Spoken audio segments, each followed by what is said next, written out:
Welcome to You Can't Laugh at That. This is the podcast that takes topics that you can't laugh at, and we talk about why you can laugh at them in our never-ending quest to prove that anything can be funny. Today, joining me from Cincinnati, Ohio, is Andrew Rudick, who is you're an actor too. I've seen you in some ads. Yeah, kind of. I'm more of like a background mannequin, I would Yeah. describe myself as. Yeah, it takes some real chops to steal the scene in the background, and you do just Yeah, that. Was it like a Visit yeah. Louisville commercial or something that you did recently? I did, yeah. I did a Louisville tourism commercial. Okay. Yeah, I Okay. got to ride around in Louisville, act like I was on a road trip, act like I was having fun with some friends. Yeah, just like pointing at It was a good stuff. time. Yeah. Yeah, pointing. I got to drive on the highway across the bridge, which was Okay. terrifying because they were Okay. filming me in the back seat and I had to like weave through traffic. It was wild. I was doing like stunt driving. All right. And they were I like, mean, all right, but I shouldn't oversell it. It they're like, you wasn't got to look stunt over your driving. shoulder and talk to these guys the whole time. Eyes not on the road. Yeah, yeah, it's crazy. All right, and that's not his only credit. He also is a regular at Go Bananas Comedy Club in Cincinnati, the Liberty Funny Bone, Helium. He performs all over the country. He's opened for Mark Normand and Jeff Dye and Tammy Pescatelli. I'm actually opening for her in a couple of weeks. Fun fact Oh, at the Funny nice. Stop. Oh, she's great. And most Great. importantly, other than your runner-up in the Funniest Person in Cincinnati contest in Oh, 2018, you just released an album, and we're going to talk a little bit about that today. It's called A Well-Behaved Young Man, and you can find that anywhere comedy albums are sold, streaming, and I don't know, on a street corner somewhere in OTR. get them while they're hot. Yeah, They're you're flying off just the shelf. slinging them on the sidewalk Yeah, like it's a yeah. rap album. I'm selling bootlegs of my own album. I just recorded myself listening to it and then selling it. You just hear you cough in the background, like while you're Yeah, telling a the joke. COVID remix. Yeah. All right. Well, today we are going to take a topic that, of course, many have said you can't laugh at. Stick to comedy, and we'll get to that part in just a bit. It's the thing that makes our country run, and no, it's not lobbyists and corporate interests. It's the politicians themselves we're going to talk about. We've talked about politics before with Travis Irvine. We've talked about Donald Trump with Blake Hammond. But we're going to talk about politicians and why you can laugh at them today. And we're going to play your bit from your album and then talk about it. I hate politicians. I hate all politicians on both sides of the aisle. I do. They don't care about us. They really don't. I mean, I'm a big old lib. I'm a big fat libby T. But I also think that Nancy Pelosi looks like she pays poor families to let her hit their children, if that makes sense. Mitch McConnell's goddamn face is melting off. How is that not a headline story? That guy looks like a melted open-faced sand Mitch. He's unfortunate. He's the only person you could take acid, stare at his face, and it will actually stop melting. Think about it. Okay, look. I'm going to stop talking about it. People don't want to talk about politics. It's too divisive. I get it. Let's keep it loose, okay? Let's talk about something we can all relate to. Let's talk about snacks, right? Yeah, everybody loves snacks. Everybody loves snacks. And I think we can all agree in the world of snacks that Graham is the worst kind of cracker, right? Graham's the worst kind of cracker. Okay, I am still talking about politics. I'm talking about South Carolina Senator Lindsey Graham. He's the worst kind of cracker. I have bad tattoos all over my body because my mom, when she votes different than me, that's how I get back at her. It's very immature. And I said, if you vote Republican again, I'm going to get a chess piece of Elizabeth Warren scissoring a Pegasus, tripping her lady balls off on peyote. You know what I mean? Stick to comedy. That's what they say. Stick to comedy. My friends always get pissed off whenever somebody comments. They post their political opinions online, and somebody will say stick to comedy. Like they get all pissed off, but it makes no sense to me because my dad's a Republican, and I wish he would tell me to stick to comedy just once, just one time. Everything else in your album is very it's like personal to you, and then this track kind of it's further down in your album, which would, if I assumed that you did that intentionally as far as track order, that's a good assumption. Like you moved it strategically there. Okay, because of the topic. Yeah, I always put it mid to later in my set because I can't come out with it. Yeah, because it's too divisive to just be. Yeah. Right, and you're naturally likable on stage too. Like, why betray that right from the jump? Yeah, right. Yeah, get him a chance to warm up to you first. Yeah, for sure. Like anything. I mean, it's like any edgy joke or like, dirty joke. You don't want to just, which took me a while to figure out. I've been opening with like the dirtiest stuff for so long. And I'm like, what am I doing? Like, got to ease in there with the finger and stuff, Yeah. Yeah, definitely. One finger at a time. One finger at a time. That's right. Sometimes you gotta suck on it or spit on it first, but yeah. Juice it up with some lube. Do what you gotta do. Depends on the audience, depends on the subject. Sometimes they're already lubed up and ready to go. They lube up faster than others. This episode's gonna be called Juice It Up with Some Lube, I hope. You can't laugh at lube. So let's talk politicians. What made you approach this topic? Well, I'm very interested in politics. I hate them. It's a very like negative influence in my life, but it also like kind of consumes me a lot. It's just so like central to everything that's going on. I wish it didn't consume me like it did, but it's been a very deep issue with my parents. They're politically very opposite of me, and I've struggled with that a lot, sort of reconciling them as people and their political beliefs, because I think they're good people, and I think that they are believing stuff that is harmful to them and to the world, and they don't understand or see that. And it's but also I think like politically on the other side, like I really believe that the politicians on both sides in power are just awful, corrupt people. Like I don't think that the Democrats are like good people, but I think that their policies are much less destructive to the immediate future, and it really is, to me, a lesser of two evils thing. But I don't know, and I'm very conflicted about wanting to talk about it on stage because it's very close to me, but I believe, and I've thought a lot about this, about what comedy should do and what my role in comedy should be.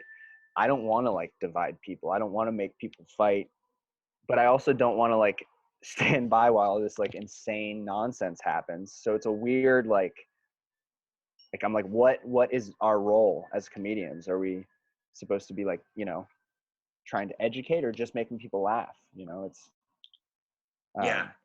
it is that, like, because comedy has always kind of been one step ahead of society, right? Like it's because it holds up the mirror. You have to have that self-awareness first.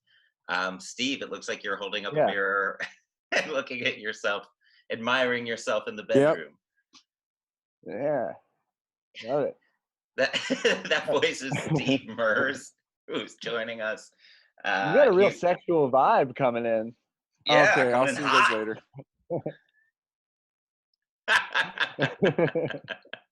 No, I love it. Steve has no political opinions. Apolitical and asexual. Yeah. Thank you. Oh, nice. None of. I know. Yeah, contrary to the way I look, the asexual. I'm asexual. Thank you. Right now in this bed. Okay, so let's go back to politics, because you made a really interesting point. You're trying to reconcile your parents as good people. I kind of have the same dilemma because I grew up in a conservative house, and to me it was very logical for most of my childhood before I like moved to New York and lived there for a couple of years and like actually got to experience the world, whereas my parents have lived in the same bubble their whole lives.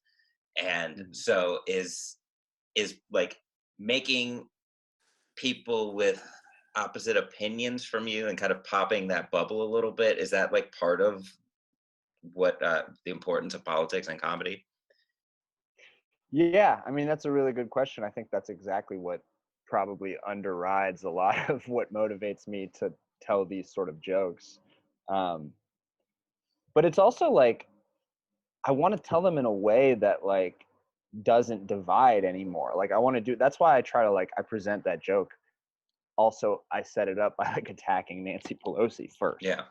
and that because that sort of like to me, and I mean it. Like I'm not like it's not ingenuine. I think she's a monster, just like the other side is a monster. I think so.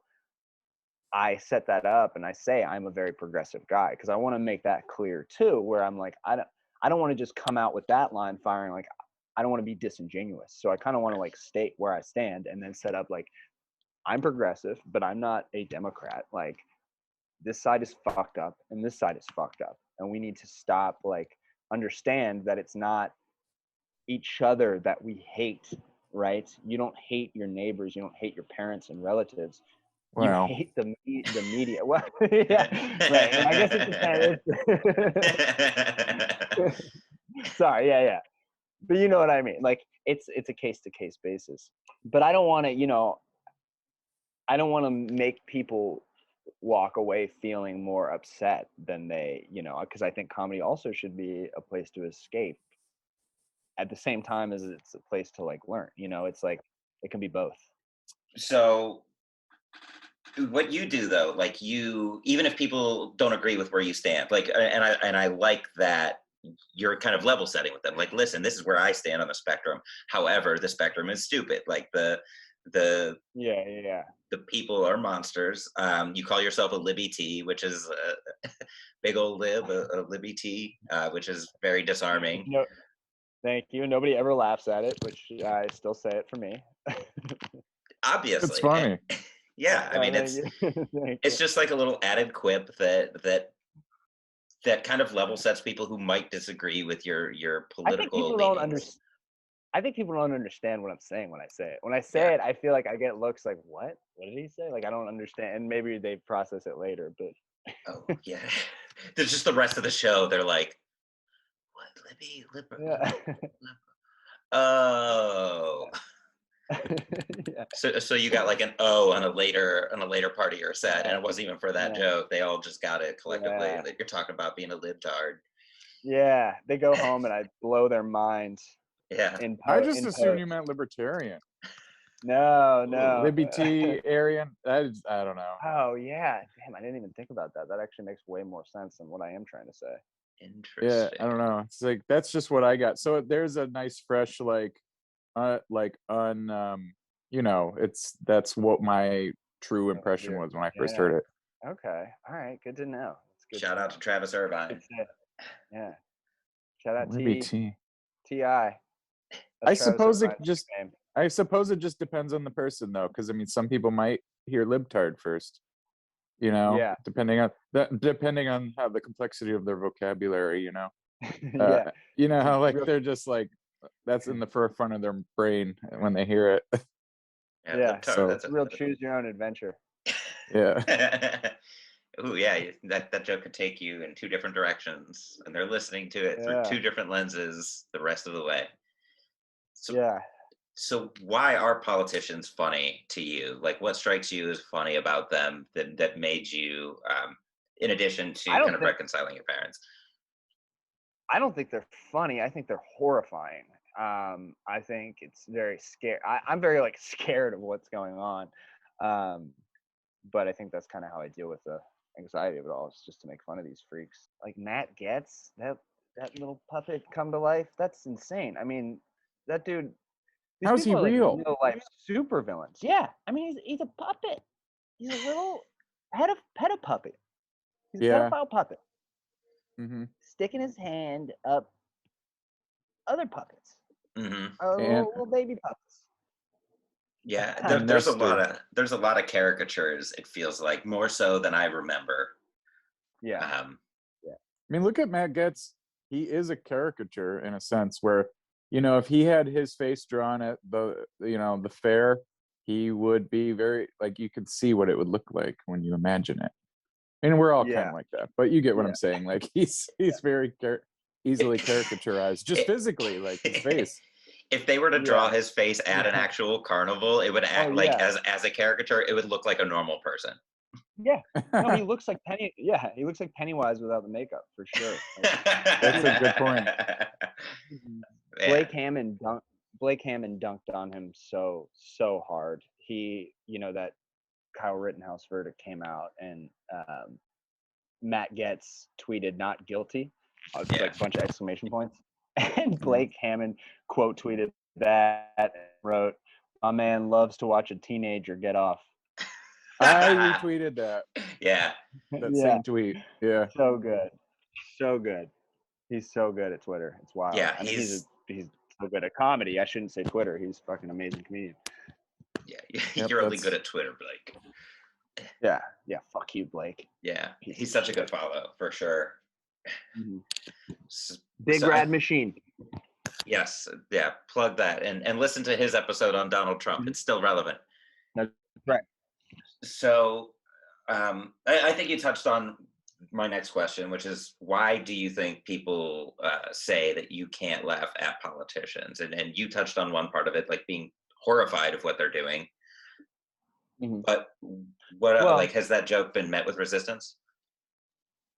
I mean, I think when I tell like the jokes that I tell about the politicians aren't usually ever met with resistance because I do it in such a way that I come from a neutral standpoint, even though I'm being kind of disingenuous because I definitely am leaning towards the one side. But um, I think it's hard to joke about those things in general if you do take a hard stance. It's very hard. Um, to depending on what room you're in, obviously if you're in like a very like woke progressive whatever part city or part of town, like certain jokes are going to crush and certain jokes are going to bomb, right? Like, and it goes like when I do that, it's interesting, I do that Nancy Pelosi joke a lot as like a litmus test in my set. It's the first like political joke that I do, and it leans to the right a lot. And sometimes when that joke like crushes, when it gets like a huge like applause break, I get like fuck, like I'm like, it's the one joke I don't want to do well necessarily, because I'm like and that's not always the case. A lot of people hate Nancy Pelosi on both sides. It's not just like, but it's a lot when I hear people like, that's right, yeah, you start hearing the Yeah. guns go off and you're like, fuck, like this, they're gonna hate the rest of this, like, because they have no idea that it's about to go completely in the other direction, so that can be scary, honestly, when that joke lands really hard. But I don't know, I mean, there's some stuff that I just don't really talk about, because I don't, it's just too divisive, Mhm. like that, I brought up that Kyle Rittenhouse stuff, like that, it makes me so mad and like upset that like I can't, I can't even, I'm so like I can't even process it in a way that like, it pisses me off too much. It's just crazy to me, like these people are like, can you imagine if that's your like hero? Is this little like fucking incel who like traveled across state lines with an AK-47 and murdered people? Like that's your hero? Like at least OJ Simpson could fucking run the rock, like at least the juice could fucking get after it, you know? Not to compare those two because it's completely different, but I mean it's, I don't know. This kid wasn't even Yeah. on student council. Yeah, this little incel was just like Yeah, he was the one that would bring 2 cans of green beans from his parents' pantry rather than go out and bring for the canned food drive. Like he didn't. yeah. That's the kind of kid he is. So yeah. But I would never like, I hate that I keep telling other comics jokes on here, but I'll tell one more. Did you hear Sam Morril's joke about that? Maybe. No. He tweeted it even. He said it before the even trial came out. But he said, "Did you see the Kyle Rittenhouse jury? That's crazy. Like, I wonder who's going to play him in the movie. I know what you're thinking, but Alec Baldwin is too old." Mhm. And I'm like, that's fucking like that's a very funny, brilliant joke. But I could never. It takes a certain type of comic to be able to deliver that joke on stage. Like Mhm. I could never do it. The audience would smell my fear. You Mm. know, they'd eat me alive. That's I feel like that is a key part of approaching politics on stage. Because if you even hint that you're not confident in the material, like Oh yeah, if they don't agree totally. with what you're saying, you're cooked. Any any sensitive subject. If you talk Mm. about race, if you talk about, you know, LGBT, politics, yeah, any of that stuff, you have to be 100%. And if the audience does pull away from something, if you then like back down and acknowledge and like, I'm sorry, or like even try to like do anything besides say like fuck you to the crowd, like you will bomb. It's crazy. It's such a wild like psychological thing that happens. So did you have to go through that at all with this bit? No, I don't think so. Because again, well, no, you know what? Actually, yes, I do. Because sometimes, yeah, that first Nancy Pelosi, I say that thing first, and that I I am kind of scared to say it sometimes because I'm like, I'm usually scared for the opposite reason. I'm like, I don't want people to think that I don't believe the things I do, you know. But it becomes very clear very quickly after that. But I don't know. I think too much. I'm too in my head on stage. You guys do that? You just can't get out of your own brain. Yeah, Depends on the time, but for sure, yes, it happens. Yeah. that's been my biggest hang up since the pandemic is like for whatever reason I think too much on stage. And Yeah. like right before the pandemic, I was at this point where I was starting to get into kind of like a flow state where it was like I would only catch myself thinking every once, like rarely, like the ratio shifted. But then since the pandemic, it's been hard to get back to just not thinking and like letting thoughts flow without Totally. going through that barrier. Totally. Yeah. I mean, obviously, like if you're doing well, it's not going to happen as much. But like, yeah, when I'm not doing well, man, it is like, and especially if it's in an environment where like I feel I put too much pressure on myself in certain, like if I'm working a new club and I'm like, oh, I need to get asked back, and then I can that's all I can think Uh, about. Like the Hmm. booker's in the room, the booker's watching, you know, where it's like, dude, that's the stuff that makes you bomb because you stop being present in the moment, you stop having fun, and it changes, it takes you out of what you need to be doing, which is being in that, actually being in the room. It's so key to like, I've yeah. given up on doing trying to do clubs in Middle America because Yeah. it's just a reflection of the same sorts of stuff that I avoid around here, like locally. Because I am a very Yeah. opinionated comedian, or at least I'm not opinionated in my premises, but it's implied through the jokes themselves. Yeah. And it's not but the like I'm just trying to stick with like bigger cities that don't get pissy about what the shit I say. So Yeah. that's sort of my thing. I like independent rooms or bigger city rooms, or like the Laugh Factory in Chicago was a great room to do. Yeah. But here, just I've given up because they just don't like me. I already know I'm just Yeah. too much of a dick, and I Yeah. like being like that. People love that when they love it, so that's why I stick to it because I got to be Yeah. And that's great. consistent. So that's just it's all politics too. It Mm. sucks, but whatever. They're And good you can't, jokes too, but they're only yeah. good to liberals or people that aren't fucking dumb. Yeah. So like Yeah. it's one of those things you can't just go into like I hate going into a room and being like, oh, they're gonna fucking hate me, and then they hate me. I just gotta stop doing those rooms. Just Yeah. stop, because I'm not gonna Yeah. change for people. Well, that's good because if you change, then you won't be as your best self as a comic Genuine, because you yeah. genuine, and you once you start compromising, that's something that Chad Daniels said early on.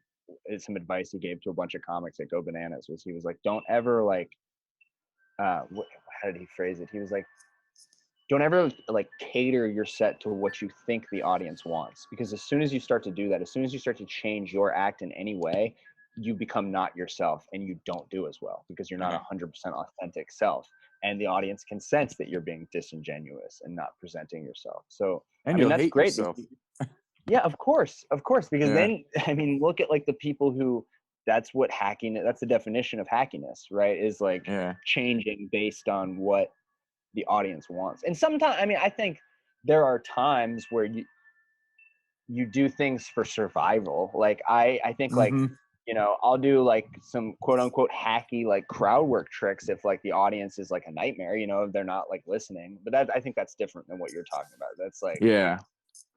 yeah, yeah. But that's good. I mean, Easy that's good that comedy you doesn't feel recognize good. that. Yeah, Easy it comedy shouldn't. doesn't I feel mean, good. yeah, it shouldn't. That's the whole point, right? Is to push, you know, expand people's minds or push like their comfort zones or what they think is, you know, their perception of reality, you know, or to You ever affirm do it. that? You ever do that shorthand comedy where you just like telling simple like turn of or no, what is it, turn of phrase, or you know, you're just like talking and then you say something unexpected and they all laugh and it was like that was an easy laugh. This is like really base level stuff, and but it's not good, but they like it, and Yeah. it's like I just don't feel right doing that stuff. Yeah. Yeah. You shouldn't. I mean, yeah. How do you overcome that? Um, Not because you want the audience to like you, but so say that Nancy Pelosi joke hits, you know, you get Yosemite Sam's and everybody's shooting their guns in the air like this is the best, this guy's on our team. Mhm. How do you go through the rest of that bit in your own head first, and then how does that translate on stage? Well, sometimes I do an audible joke about Biden that I slip in there, depending on how I'm feeling. And kind of if the audience has laughed really hard at both jokes, at the both sides, I kind of slip it in because it's kind Okay. of it can be a rough one. So if it's like, if the crowd is really, really into it, then I'm like, all right, they have enough, I have enough faith in them that they'll, you know, but I think, you know, I think I present it in a way too, where it's like, nobody takes me seriously, you know. They're like, this fucking weird little noodle has been up there talking about, you know, he's been talking about jizz and, you know, Getting fingered. getting fingered for 15 minutes, and now he's talking about politics, so we're not gonna like, yeah, let him, you know, please go on, let Yeah. this little clown talk about this for a minute. But I don't know, honestly, I'm very conflicted, like, because I would like to explore more of that material, but it's a very like, I don't know, because I just don't want to piss people. Like I don't have a lot of tolerance for dumb people, but I also like, you know, I'm like, what is comedy supposed to do? And like, I think this world is so fucking divisive as it is. Like sometimes I just want to try to make people laugh and have a good night and forget about all that bullshit temporarily. As corny as that sounds, you know, and but then I don't know, because that's just one part of me. And then the other part of me is like, no, fuck that. Like, you need to say what you think. This is an art form. It's not coddling. It's not like, but that's what's interesting, because there's an intersection here of art and entertainment. So it's two very different things with two very different goals. Mm-hmm. So Yeah. it makes it muddies the waters a little bit. That's why everybody's so up in arms about Nanette or reverse Nanette, which Chappelle's special. You know, it's like, which is so funny. Reverse the net.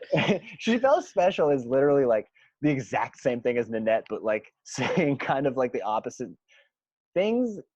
Kind of, I don't know. It's people. It's so funny. People posting their like comics posting their opinions about like Chappelle. It's like you don't get to weigh in about Chappelle. How many like arenas have you sold out? Yeah. You know, it's like, I don't know. It's There so wasn't a peep from me. yeah, good.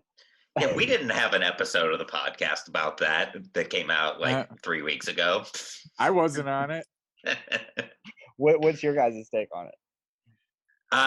Listen to the episode. No, No, I will. we had John Armstrong on, and John Armstrong is just like, he could Because I'm for conflicted, by the hours. way. Sorry. Yeah, same. But I feel like all good comedy should have that. It should create, like, it should release the tension, sure, but built within comedy is incongruity. If there's no conflict going on up here, then the release of the tension isn't worth the trip there. So Yeah. I think it did a little bit of both. I think it hit. It's nuanced. Like, I don't have a set opinion on it because, I mean, intent weighs in, the framing weighs in. There's so much in that goes into it that I can't, like, I'm not one that draws a line in the sand. Like, Yeah. I'm open to my mind being changed. I feel like that makes me a better writer. Yeah. And I feel that, like, I learn faster that way. Yeah. So I like reading other people's opinions on it. Yeah. But I'm always like, prove me wrong. Go ahead. Yeah. I would love to hear it. And Yeah. if you're right, then cool. I get to be right too. Yeah. Like, Yeah. Yeah. I don't know. For Do you sure. think so? Like, when you're on stage and you have that like inner argument between art and entertainment, between, like, oh, these people are dumb, but, like, also, I want them to have a good time, but also, like, I also want to share this perspective with them. Like, do you think that makes you a better performer? Maybe, yeah, maybe. But also, I'm dumb too. I say, like, a lot of these people are dumb. Like, I'm also dumb. Like, I also don't know. I don't think I think I'm probably wrong about a lot of stuff too. So I should. This idea of saying, like, I need to educate. Like, I can't educate people. So maybe I do need to just tell them, like, silly dick jokes and be on my way, because I don't. But I think, making anybody think and just asking questions or just, like, questioning things, I think it's, like, one thing that bothers me more than anything is just being, like thinking you're right all the time. Like, if you can't allow for, like, okay, maybe, and that we need to sometimes not take this stuff so seriously. Like, fuck these people. Yes. Like, just, like, laugh at them. Like, they're fucking assholes. So don't. Yeah. Also, it's comedy. It's not our job to be right. We just have to be funny. Right. Yes. And I don't think we have to worry about it so much. Yeah. Just make people laugh. And I think the way that you carry yourself too, like, kind of admitting that you're dumb to an audience, it almost, like, tells them that, oh, like, we're also dumb as people, even if they're not willing to consciously admit that. Like, it's back there. Yeah, like, this guy is making everybody laugh, and he's willing to, like, tell everyone he's stupid. Maybe we are fucking stupid. Yeah. But you are. You're all a bunch of sheep. We've got to stop apologizing, though, too. There's also another side of this too, where I feel like I'm not so much liberal as I am anti whatever conservatives keep doing. I'm a proxy voter, where it's not so much, I don't have to be right about things. I just have to know what's wrong. And so when something I know is wrong, I just vote the other way. And it's like, that's kind of how I operate. It's not like liberals are right about everything. It's that conservatives are so consistently wrong and egregiously wrong that I just have to vote against them. And those things are true. Like, this isn't my opinion. This is so ridiculously wrong that these things are just wrong. Blatantly wrong. Where it's like, we're living in two bizarro worlds where it's like, it's not even, like, it's very clear cut that, like, yes, that the one, and I think before you came in, we were talking about that a little, like, that idea of, like, for me, it's like, voting Democrat is not, like, I don't identify as a Democrat at all. I think Democrats Me neither. are an evil party, but it's they're the way less evil part. It is truly a lesser of two evil things. Yes, it is quantitatively less evil, but it's not by. I mean, depends on what we're talking about. But I don't want to get into it because we can't put numbers to it. But it's like, they're at least putting on some, veneer of, like, and they do things that do affect us in a positive way, in my opinion, like, for things that I value. Like, so I have to vote for them. Extracting exactly. For immortality. I mean, I get that. That's my core issue as a voter. Like, who's the one? What's less ridiculous? Adrenochrome. Who's doing that? I vote for that person. I want that dream cream.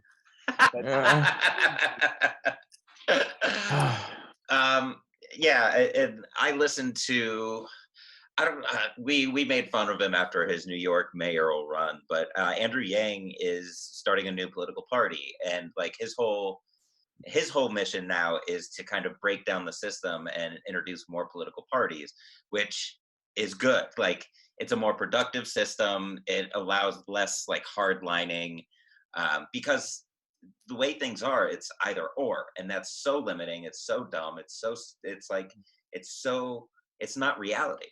Yeah, Reality is so much more nuanced than that, and just to have this like this binary system is so yeah. silly. Nothing else is like that. People are so complex. It's Yeah, yeah. but they box us in. Yeah. It's like, let's just say like I'm against abortion, but like I'm for, do green energy. Like, Yeah. well, Like, you're a traitor to both parties, and and it's like you don't have a ground to stand on. yeah. That's Like your stance. I'm pro-choice and I hate women. It's complex, you know. I love that laugh. What party? What party is that? That's the bad boys of rock and roll party. Yeah. Me and Bruce are starting. Just show up to the debate in a leather jacket, kick down the podium, and then Yeah, like stand like this with a toothpick in your mouth. the bad boys. So let's get back to your bit, and then we'll close it out. Your joke focuses on appearances, on physical appearances, and for a while, so I've been writing comedy on some level since 2012. Like I was doing sketch, and the one thing that I didn't like about what a lot of late night shows did was like joke about people's appearances.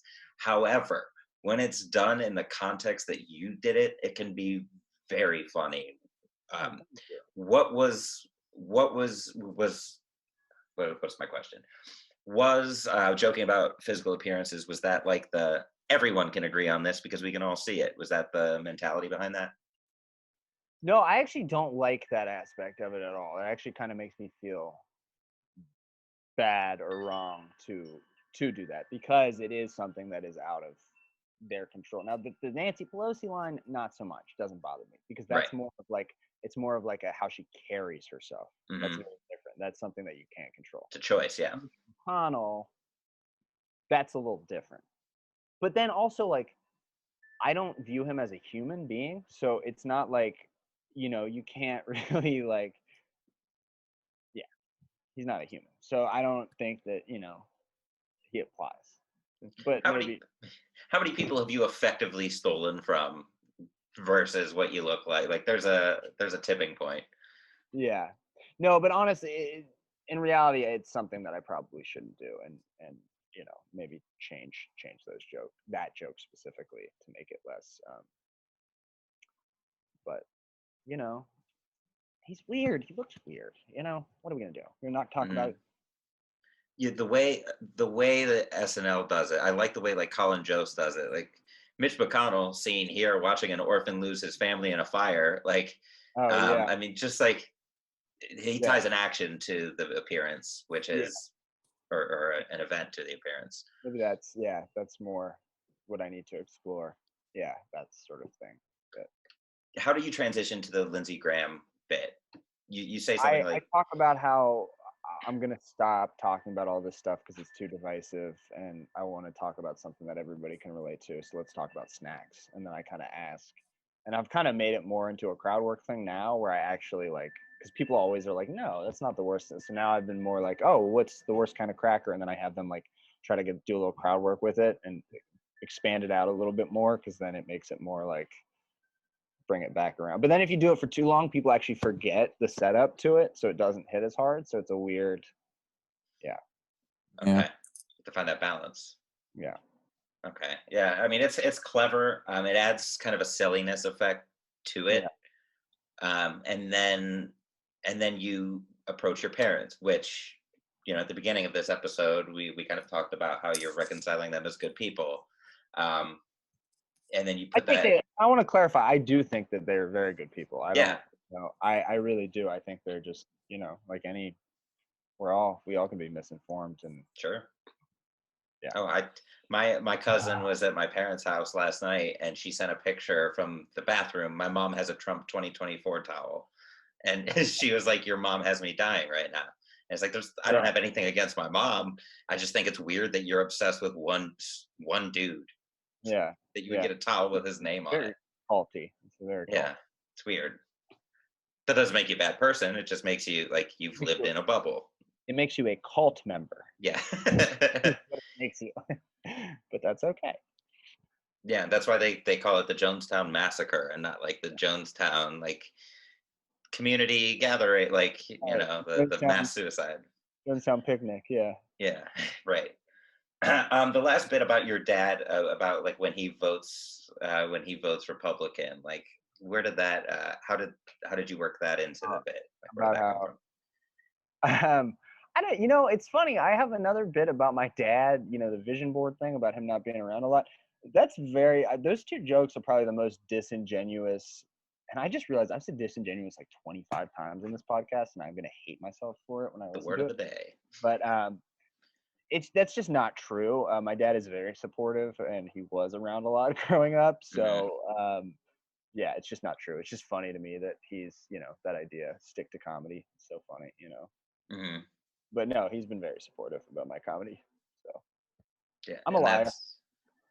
That's that's a fun joke about that. Like it ties the whole bit up really neatly, because you do hear that all the time from people. Like if you have an opinion that people don't agree with, and you're a comic or you're an athlete or anybody who has any sort of platform, stick to comedy. Or shut up and dribble. Right? Yeah, same thing. Why is that? Like why is there not a dialogue? Why is there just a hard line? Right. It's like, shut up and dribble. Why don't you shut up and stop eating babies? Like, like what gives you the it's crazy. It's just hypocrisy. Yeah. And shut up and listen. Yeah. Actually. Keep Listen to what they're actually cement. saying. Yeah. That's what I've told a guy that once. He was the cement guy. I was like, keep pouring cement, It's just like I just flipped it on him. I haven't done that to anybody else though. Yeah. Keep pouring the cement, baby. Yeah. I like that. We don't tell you to stop doing your job when you want to talk politics. Yeah. Exactly. Yeah, whatever. Yeah. And you didn't mention Trump at all in the bit. Did you ever mention him or other? I used to talk about him in relation to my parents, but I don't anymore because fuck him and he's gone. So I don't want to give his any more power. So good. Yeah. It's best to just be like, if you want to do an older joke, because I have a few that are just really good and it has really nothing to do with politics. The jokes just mechanically are good and have some funny wordplay or whatever. But you just got to be like, oh, that was scary. I thought he wouldn't leave. Just don't say his name, like that kind of thing. Like, just stuff that kind of. It's like Voldemort. Right. I'm sure somebody has approached it from that angle. He who must not be named or whatever. Right. Totally. Get to the point, be funny.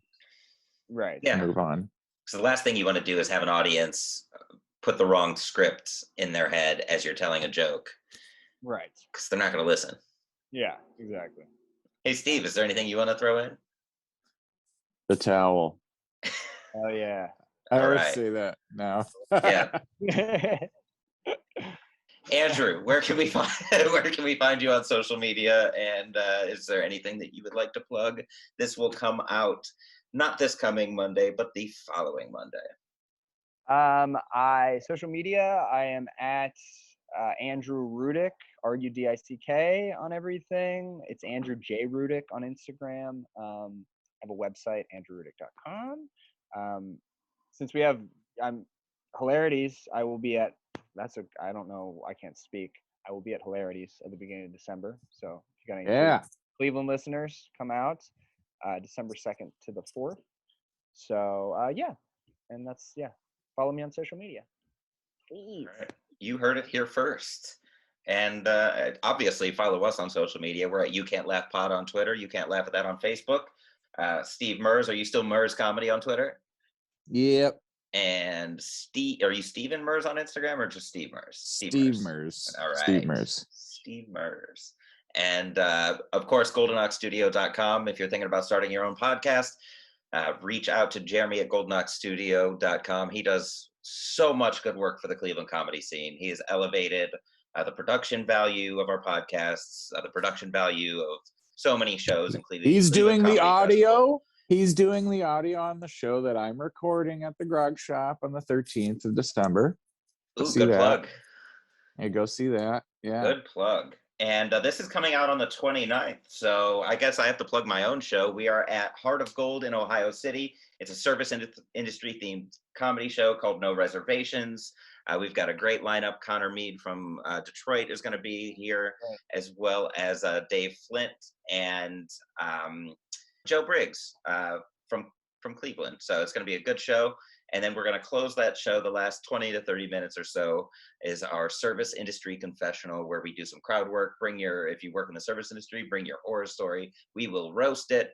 We'll laugh together and do some shots of Fernet at the end of the show. So it's no cover. And Heart of Gold is the old fig, right? Plum, yeah. Same Plum, family. Fig, same flying fig. I get those all mixed up. Yeah, this is actually the last one at Heart of Gold, too. We're going to be changing venues in December, but it'll always be the last Monday of the month. This has been You Can't Laugh at That, and we thank you for joining us to prove that no matter what side of the aisle you're on, no matter what your political beliefs are, you can always laugh at politicians.